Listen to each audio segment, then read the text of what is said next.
Hi, I'm Angela Duncan, host of Empower Her Money podcast, and you are listening to EA Interviews. EA Interviews, episode 521. Inspiration, transformation, success stories, and the imperfect action round. 7 days a week. Join Mario Ficini for today's Expert Authority Effect interview.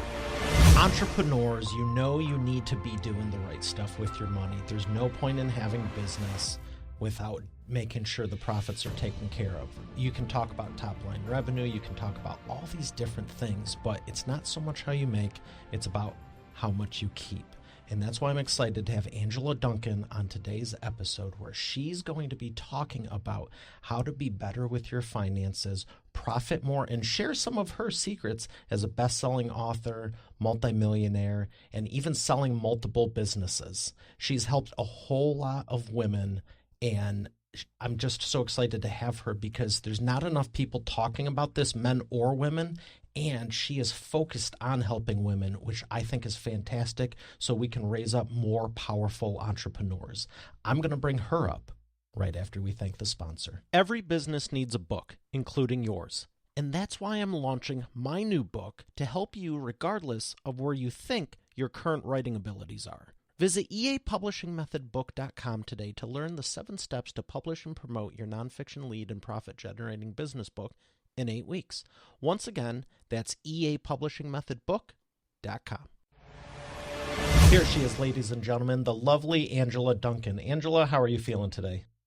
I'm doing amazing. Thank you so much for having me today. Oh, it's my pleasure. I want to know what you know because you seem to have gotten most of it right. What's your secret and how did you get started in this? Because I know you did not. Tell us about your background, where you really started, and what made you want to make this change. Yeah, so I always start my story from very early on. I am a survivor of childhood abuse and poverty, moved around more times than I can count, missed birthdays, Christmases, you name it. I've lived in parks and cars and other people's houses, and I never learned about money growing up. So I really think that piqued my curiosity, that I had to figure out how to use this tool we call money so that I can never live that lifestyle again. What age did you say enough is enough and start developing your curiosity around it? As soon as I could sign my lease legally at 18, moved out of that situation and knew that I had to go to school. I needed to learn more about money. And it took me 5 years to finish my college degree. So I was on that 5-year plan, but I did finish it. I had to work many, many jobs in order to pay for school. But it definitely, as soon as I could sign that lease, I was out and ready to learn. What's your background for college? What's the degree in? Finance. Oh, no kidding. So you jumped into it right away. Did you think you were going to have a job in it, or did you always have the entrepreneurial bug? Oh, yeah. I believe it was The Boiler Room, that movie where they had all the guys on Wall Street, they had fancy cars and vacations, and that was the lifestyle. I was going to move to New York and trade on the floor. So that's definitely why I chose finance. It wasn't where I ended up, though. So, I remember that movie. It's one of my favorites. So remember when he's like, well, I have my section 7, and then he kicks him out? Were you that aggressive from the get-go? No, I did get my Series 7 license in 63 because I thought that maybe that would be the field I wanted to be in, but I was right in the financial industry before the tech bubble burst. And what I learned from that is you can pursue all the education you want as a financial advisor, but you can't control the stock market. And as a kid that didn't have much control of what happened to me in my childhood, this control thing I needed to have. So I moved on from that financial advisor role to my next career. Which was what? Real estate. And if anyone knows anything about the housing market, I got my license in 2007. Wow. What I learned is I'm great at getting into an industry right before it crashed, which can be really good and really bad at the same time. I learned a lot. I had to work my butt off just to be successful in real estate. But then I started learning about real estate investing, and I worked with a lot of investors. And I found that was much more my niche and then the financial advising world. And I stayed in real estate and have been investing ever since.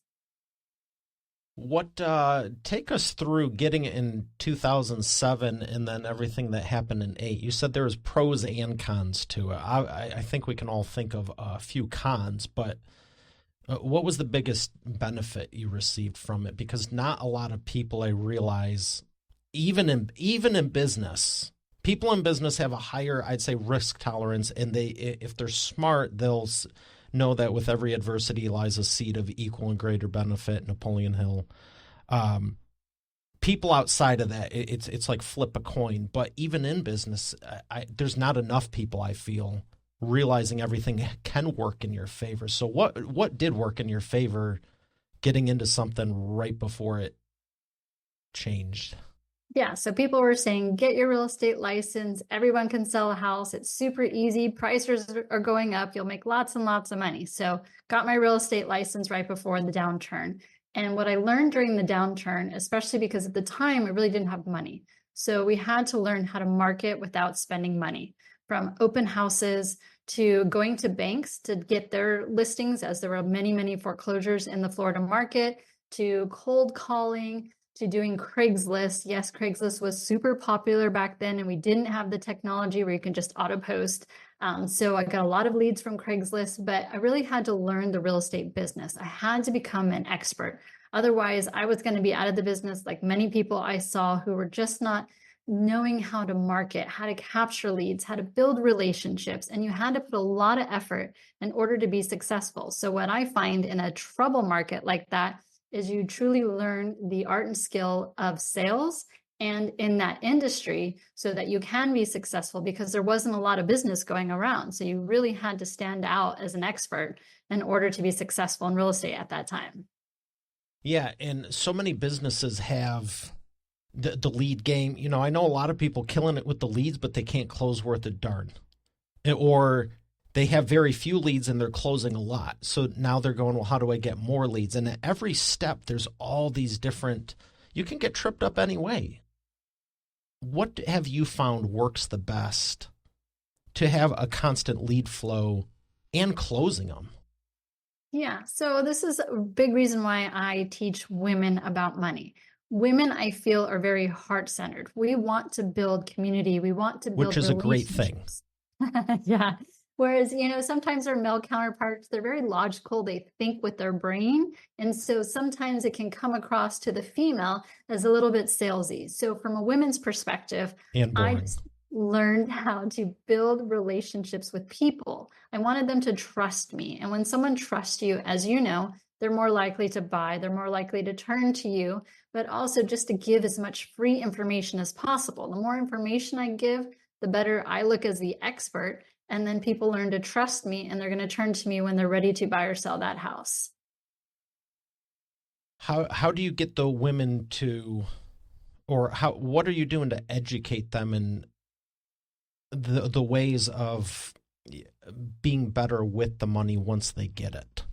Yeah. So fast forward to today, that's more of what I do today. I work with women to talk about mindsets. I truly believe Okay. until you have a mindset where you can deserve, like saying, I deserve to make more money, or I deserve to have a successful business. Until you can tell your brain and your heart that together, you're really not open to opportunities. And so the first thing I always talk about is, where did you grow up? What kind of thoughts were taught to you at a young age? Because whether or not you believe it, they're still there, and you're living your life through those childhood memories. And so when you can understand, what does that look like and how do I change that? Then you start to really open up your mind and your heart to opportunities. But it really starts early on from your childhood and kind of unlearning some of that stuff we learned as a kid. How do you tell your mind to change it? Yeah, it's repetitive. It's just like anything else. It's a muscle that you have to train to think and act differently and realize, for me, I still struggle with this. I used to have a very negative mindset. And so it's something that I have to work on every day. I have to remind myself that that's not the current version of me, that was the childhood version of me. And I understand where it comes from and why. But today I want to choose differently. So you have to make that choice, and you have to practice that muscle every day until it just becomes more routine and you've kind of replaced that old memory with the new memory. Tell me one of your secrets. Do you are you using notes? Are you writing stuff on the mirrors? Is it self-talk, audios? And you got to be specific. You can't say yes all of the above because I have a suspicion since you're so ambitious, it's a multitude of things. But what's the first one you started with?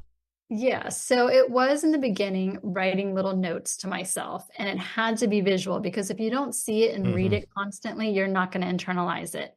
Today, it's more of journal writing, and the way that I Okay. start my day and the way that I end my day is super intentional because I want to control my mind thoughts and how I'm starting off the day and how I end the day so that throughout the day, you can't always control everything, but how I start and end, I definitely can, and I'm very protective of that time.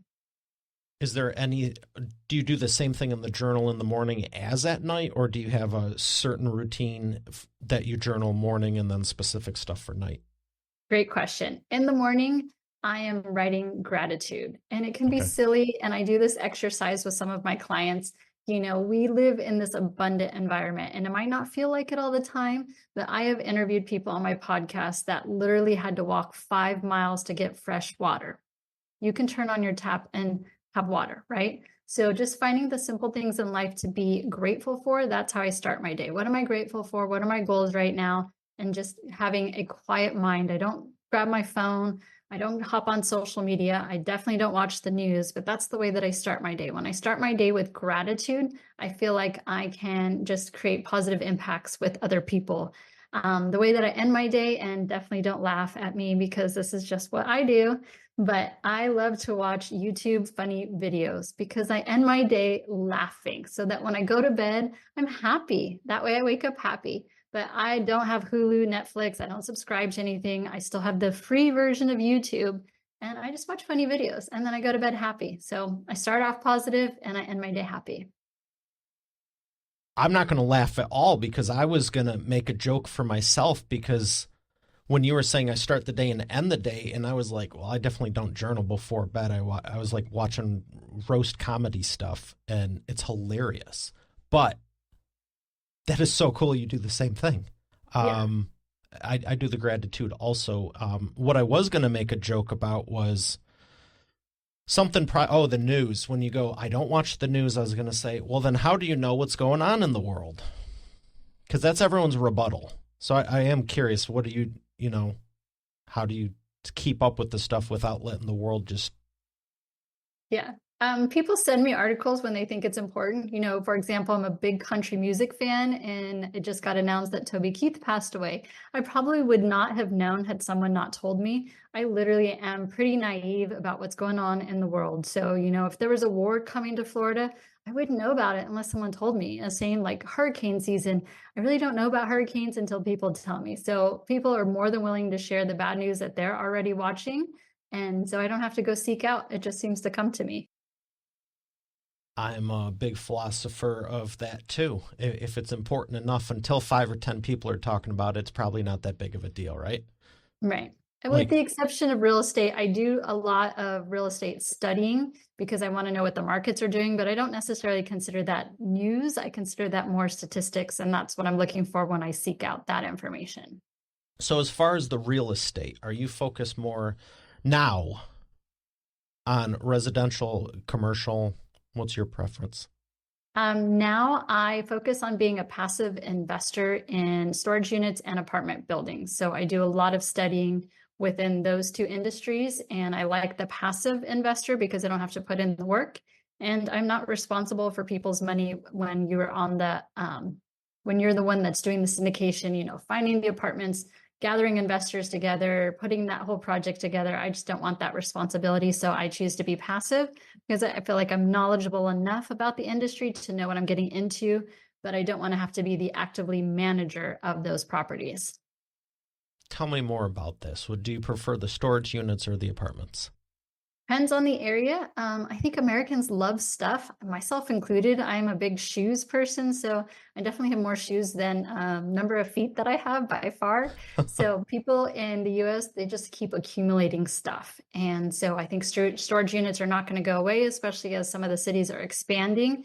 but they're also making smaller units for us to live in. And then when your parents pass away, you're throwing that into storage. So I'm about 75% apartments and 25% storage units. Okay. How many pair of shoes do you have? Oh, I'm not disclosing that one. I know it's more than two because you said your feet, but Yeah. Yeah. If you watch my Instagram at all, I'm the shoe person. So I probably have like 100 pairs, to be honest. oh, that's it.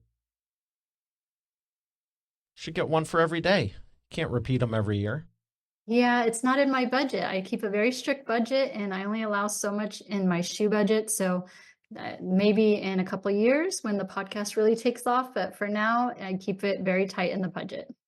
I appreciate the honesty. I was somewhat joking, but I honestly want to go here because I tell me about your history of how you helped people that used to work for you. Yeah, so I used to be a Financial Peace University coach with the Dave Ramsey program. I think for a lot of Americans, especially those that struggle with debt, his program is simple. It's easy to follow, it's easy to teach. And when you keep money basic and manageable, the way that he has laid out his program, more people are going to join in and finish the program. So for me, I wanted to teach people, especially when I owned a RE/MAX office. Real estate agents were terrible at budgeting. They would get a check, they'd go spend it. They might not get another check for 45 or 60 days. And then they had to do this thing called taxes. They just didn't know what to do.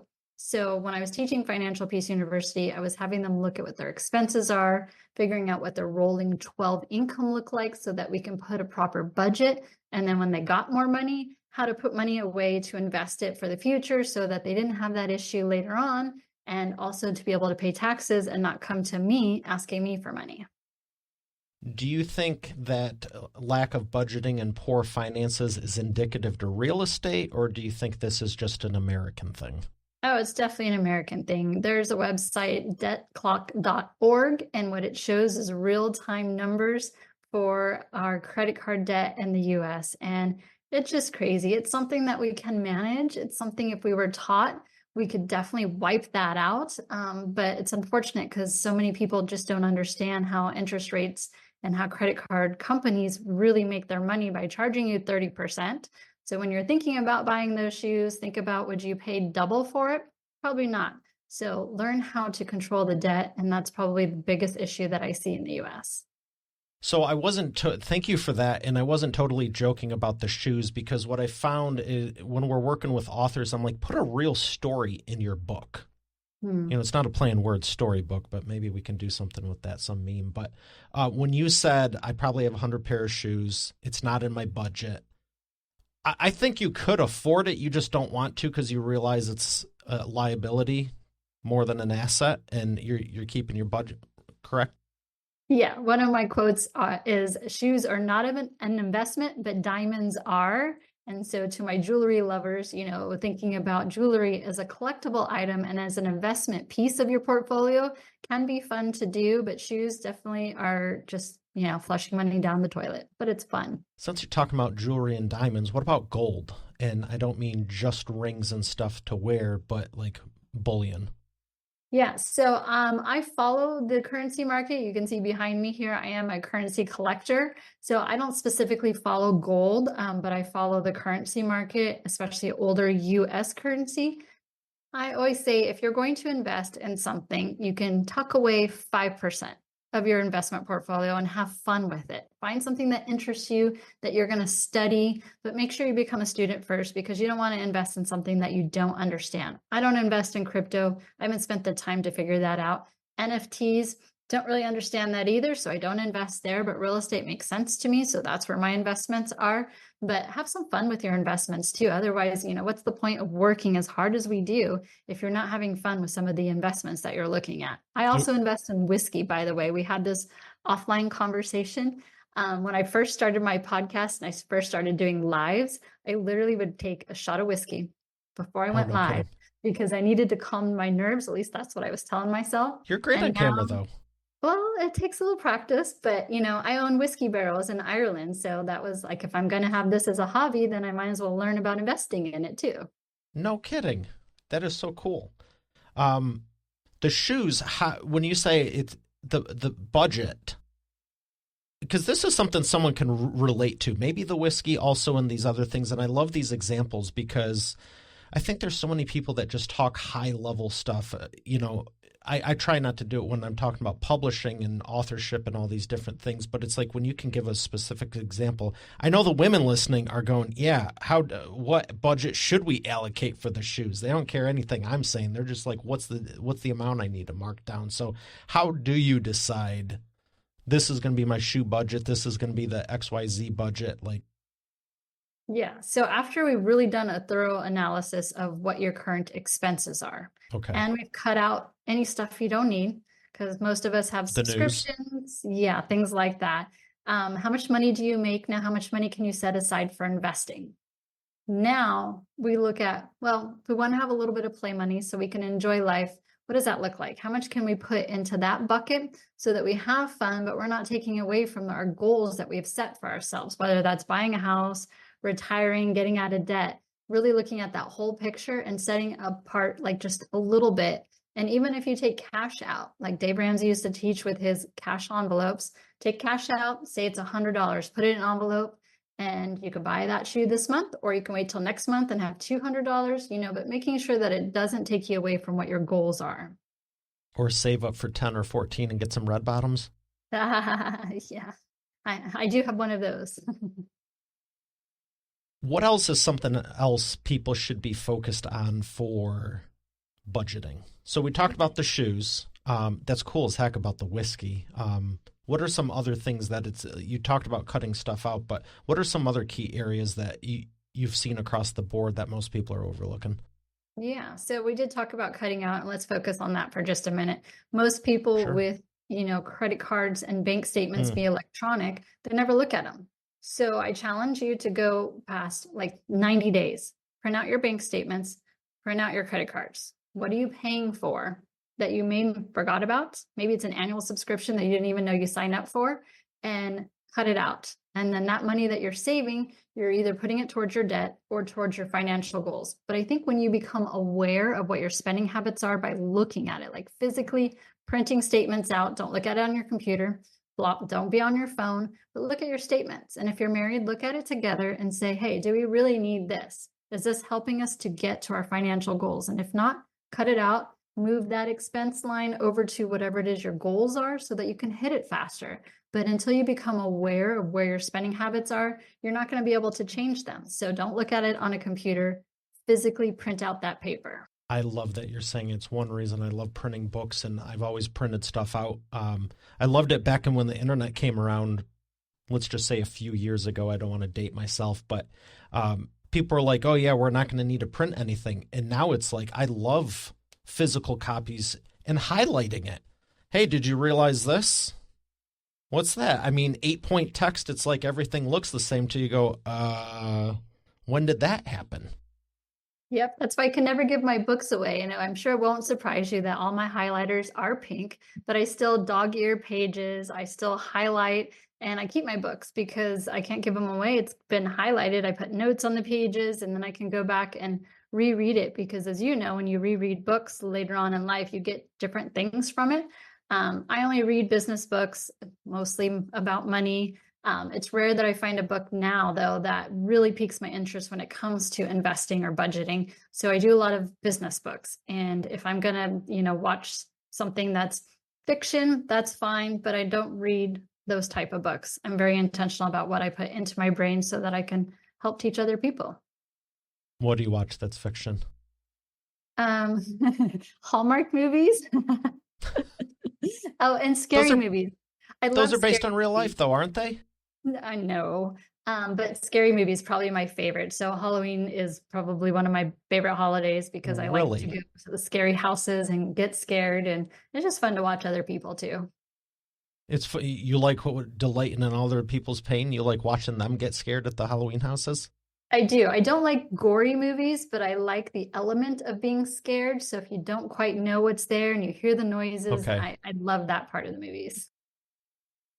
Well, that would explain the budgeting. I think most people open up that and get freaked out. I got to ask you about, can we go deeper with what you were saying about when you're looking into the budgets of things.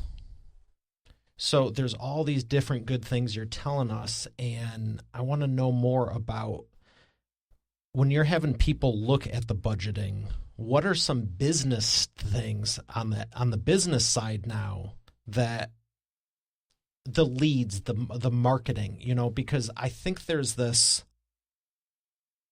hey, this is an investment, and I hear this all the freaking time. I'm making an investment, and I'm not talking bullion or an apartment or storage or real estate. It's like you can literally just say anything for business is I'm investing in myself. I'm investing in the business.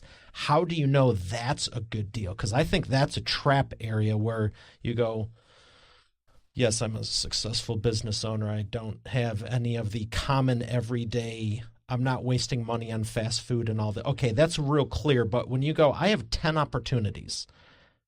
They're going to be $100, $1,000, or 10 grand a piece. I want all opportunity. I'm going to invest in myself, invest in the business. Would you agree that can be a trap too? Because it's all with good intentions, but 80% may be waste anyhow. Mm-hmm. Yeah. So being in the real estate field for over 20 years, realtors are great at chasing shiny objects. So I understand exactly where you're coming from. And here's what I challenge people. If you're going to implement something new in your business, if it's marketing or a lead generation, one at a time. Become a master of it, but you also have to learn how to track it. I'm a spreadsheet person. I know most people don't like spreadsheets, but you should be able to track in your business where your business is coming from. And if you don't have that system in place, then how are you to know if you implement something new, if it's actually adding to your bottom line numbers and adding profit, right? So one at a time, become the master, know exactly what kind of return you're getting from that, and then implement something else. And that's not to say that you are going to, implement something every week. Spend a little bit of a time with that first lead generation, with that first marketing, see where that goes in your business. If it's working, great. Test it for 90 days, 126 months before you add anything else. This way you really, truly know what the numbers look like for that and whether or not it makes sense for you and your business. Then you can start adding on there. And I say that to new business owners too. Start off with one product, start off with one service. Does the market want this business? And if that doesn't work, you cut that out and you add something else. Because when you go too wide too quickly with too many projects or too many businesses, then you're really not going to be profitable, or you're going to have no idea where it's coming from. Even with the most experienced accounting team, it's hard to track numbers if you don't have a good system in place and you don't really implement slowly so that you can build that business. Because businesses, like they say, this is a marathon. It's not a sprint. We're not trying to hurry up and get to the fastest profit possible with a bunch of shiny objects, because then you're really going to not have any profit because you have no idea what's going on in your business. Words of wisdom. What do you suggest for KPIs? Well, it depends on the type of business. Like I said, I'm old school. I love spreadsheets. If you're not great at tracking your own numbers, at least hire a part-time bookkeeper so that they can look at some of that information for you and just give it to you so you can understand as the owner of your company. It's hiring out what you're not good at, right? As you know, I'm not great at writing books. So if I wanted to write a book, I definitely would hire you or get some help. Understanding, where your strengths are, and then looking at each thing and having a great tracking system in place for it. You have so much wisdom. I could take this in 5 different directions. You still good?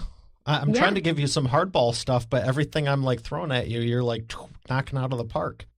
Hey, don't ask me about marketing or how to write a book.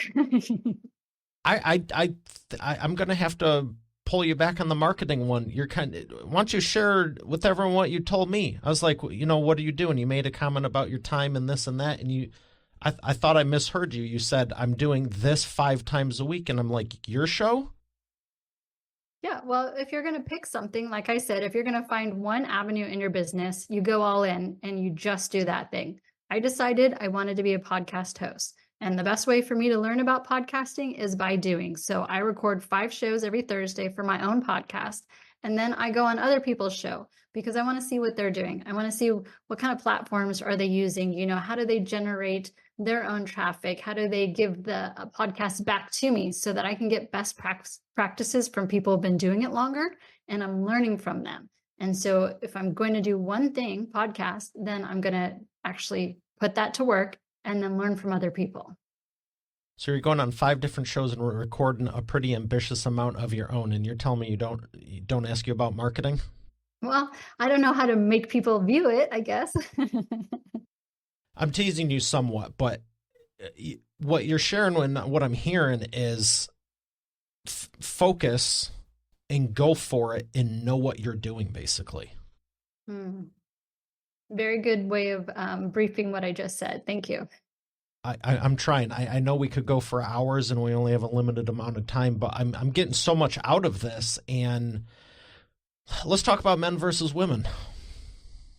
This isn't polarizing. You had touched on men are usually more logical, and I said more boring, and women are more heart-centric. Yeah, how can they complement each other in business?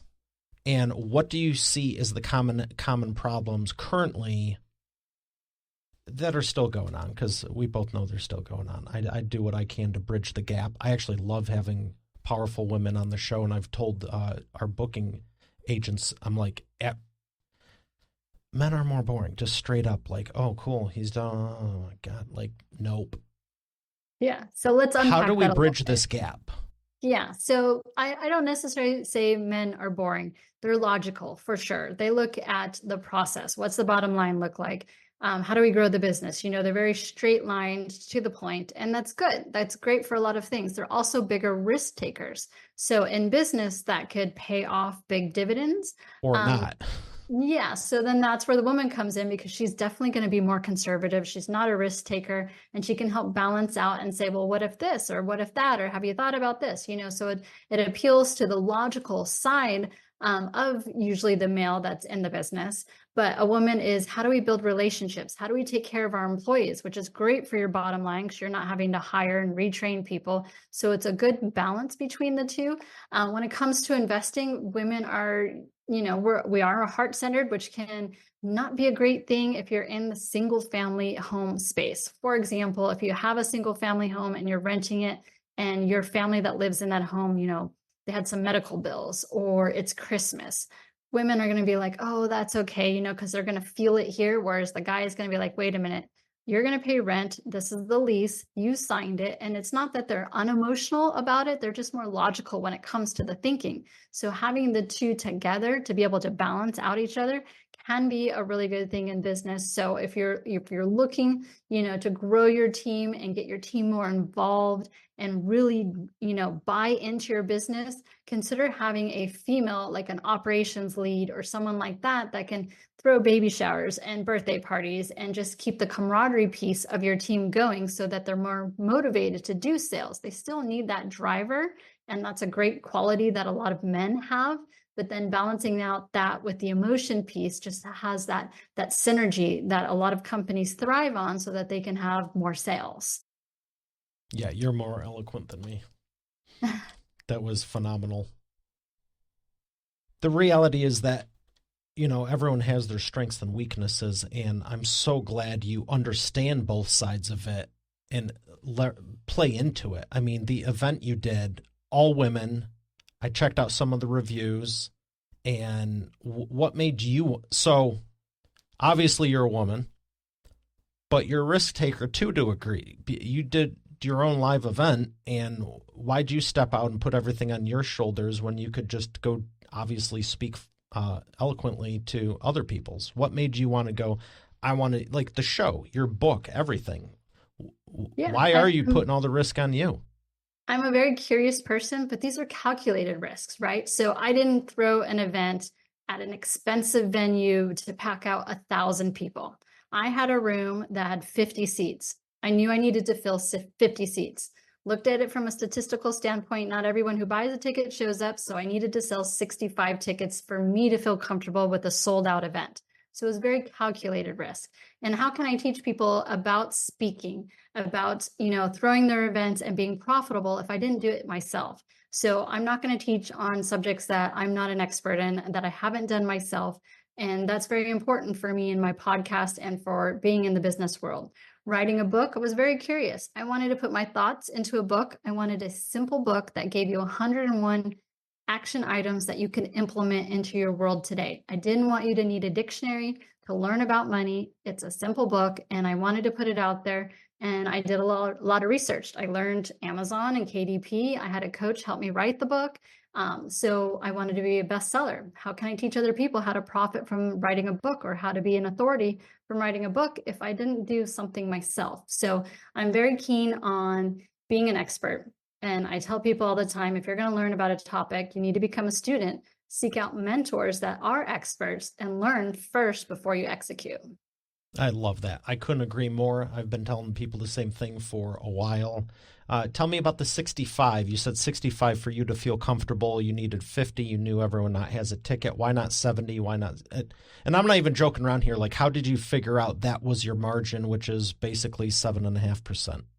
Yeah, well, it was more of how many people are not going to show up. So statistically, from my research, is 10 to 15% do not show up. Okay. I wanted to make it look like I sold out an event, like it was a packed event. Everybody needed to be here. And that's how I got my testimonials, because people were there and they're like, this is your first event and you sold out and you had great speakers. Well, one, I reached out to my sphere. Everyone likes to speak, not everybody. So I knew who to pick from, right? None of my speakers I paid. I had a budget in place that I needed to stay Adhere under. to. Yeah. So I asked every speaker, come to my event. I know it's my first event, but I promise I'm going to put a lot of hard work into it. I can't pay you as a speaker. And every person that I asked said yes. And so having great speakers in Miami, selling out the event. At the end, my camera crew just grabbed a bunch of people and said, hey, can you give me a quick testimonial about this event? And now I've got these testimonials that I'm going to use in my marketing forever, because I put so much effort into one event to be able to produce all of that content afterwards. And now I know what an event feels like. That's phenomenal. Ever since my first book, Video Marketing for Business Owners, I've told people, I have one right here I'm looking at. You can get it even for your cell phone when you're walking off stage. I just did this at the last event I spoke at, and people are like, wow, that was phenomenal. Thank you. I appreciate that. Would you mind saying that on camera? And there's events I've picked up 11, 15, and this is from 30 people in the room also, 40, 50. You don't need everyone, but a lot of people think, oh, I can only use client testimonials because that's what most people have. Like, if you're a speaker, literally everyone in the room, don't lie, always be honest, lead with truth, but everyone in the room can give you a testimonial on speaking. Maybe they're not your client, or just even personal interactions, all the shows you've been on and stuff like that. So that is phenomenal. Congratulations. And I didn't know it was 10 to 15. The events I've done, I've always rounded up to 20 because it's just a nice even square number. And, for the book launches and red carpets and stuff we've done with different people, it's like, and my own, the first one I did on my own, I was like, I get it. There's a lot of moving parts, but how are you going to tell someone you should do a VIP book launch with red carpet if you don't do one, right? Absolutely. So I got to ask you two questions before we thank the sponsor. One is yellow or black? Yellow. All right, here's the wheel of whatever. Should have added pink square just for you. So it's not like I haven't asked you fun stuff already, but wonder which question you're going to get. What kind of question do you want? Easy one. Oh, there we go. What did it end up on? Easy one. Like how easy? Oh, hopefully something about business. No, tell me a secret you haven't told anyone personally. Oh, no, that's not an easy one. A secret I haven't told anybody. Let's see. I mean, I feel like I'm pretty open, especially when it comes to the interviews. But most people know that I have a concealed weapons permit. They probably don't know that it is in a drawer next to a curling iron and makeup, which is very odd to keep a gun in that position, but it's just closest to my bed. And so I like to have it there. It's just secure for me. But yeah, I keep it with all of my other women pretty beauty products, which is an odd place for a gun to be. Yeah. Okay, so that worked. You actually said something. I did not know either of those. You said most people know that I have concealed. I did not. But now I got to ask you, Smith & Wesson, Beretta, what do you got? Yeah, it's an S&W, and I actually have a sign in my window that says, I shoot first, ask questions later. Oh, that's fantastic. Very cool. Very cool. All right. We're going to thank the sponsor and come back for the imperfect action round. You've heard me say every business needs a book, including yours. And it's true. And that's why I'm launching my new book at eapublishingmethodbook.com so you can learn the 7 steps to publish and promote your nonfiction lead and profit-generating business book in 8 weeks. But you know what? Don't take my word for it. Take it from a few of my authors, like Lori. And I went from having an idea and a possibility to actually getting my book published. Or Catherine. Thank you for making my mom #1 best-selling author. Or Mary Alice. What he got done for me in 3 days regarding my book launch, unmanageable. John Cody. I've worked with Mario over the phone and online, and he's been very helpful in getting me where I needed to go with promoting my books. Rocio. There's no way in the world I would have been able to do this with somebody else. I've attempted it in the past. It didn't serve me. As a matter of fact, I ended up more frustrated than anything. So this has been a very seamless process. Adele. If you're looking for an amazing business coach, I highly recommend Mario Ficini. Or Bill Benner. I can't make a higher recommendation than to work with Mario Ficini. He has been great for me. And right now, I won't work with anybody else except for Mario. Hey. Their words, not mine. Visit eapublishingmethodbook.com to get your copy, and I look forward to hearing your transformation as our next video success story. Once again, that's eapublishingmethodbook.com. And we are back with the imperfect action round. Angela, are you ready to take imperfect action? I think I'm more nervous about this part than anything, but let's go. Really? Why? This is the easy stuff, I guess. Well, maybe not. Who knows what I'm going to ask? I don't. 3 questions, rapid fire. First one is, you'll love this. This has like literally been built into the show since day one. What is the fastest path to the profits? Invest in yourself first. Get educated. There you go. Number 2, what is the biggest problem you see your prospects making and the fastest way for them to fix it? What we talked about on the show, implementing too many things too quickly and not tracking properly. So the way to fix it, 1 at a time. Love that. I am a huge proponent of focus also because, I mean, shoot, you wake up, it's like, what's going on in the world today? I don't care. Here's what I'm doing, and we'll see what happens after that. Yeah, I think there's a quote in Karate Kid, the newer version of it, where it says, like, your focus needs more focus. There we go. Number 3, what is the best way to maximize customer lifetime value? Oh, they need to know that you care. So hire a woman on your team so that you can have some heart-centered people who show your clients that you care. Very good. Being a publisher, I got to ask you about more books. What ones would you recommend to Expert Authority World? Yeah, so I don't read a ton of money books, just like I've been studying it for so long, but recently Wealth Habits by Candy Valentino. Very easy read. Love that she has action items in there. One of my first and early books was The Traveler's Gift, and the chapter specifically on choosing to be happy. It's a great book. Thank you for those. No one has mentioned that one in a minute. Wow. Thank you for that. That little gift to me. What am I supposed to ask you? So books where would you like people to learn more? Yeah, follow my podcast, Empower Her Money. I'm on Instagram. I post a lot of photos. I'm in Miami, so I love to network and go out. But if you have any money questions, send me a message. I personally check my messages for right now. Very cool. Well, thank you so much. It's been an absolute pleasure, and I can't wait to learn more. Thank you. All right, Expert Authority World, we have a great episode here today. I'll see you on the next one. Have a great day, and God bless. You're already the expert, but have you transformed your expertise into a tangible asset that will generate qualified leads while increasing profit for you 24/7? And if so, how well are you promoting it? With my new book, The Expert Authority Effect Publishing Method, I take you through my process step by step. Visit eapublishingmethodbook.com today to learn the 7 steps to publish and promote your nonfiction lead and profit-generating business book in 8 weeks. Visit eapublishingmethodbook.com to get started now. Once again, that's eapublishingmethodbook.com.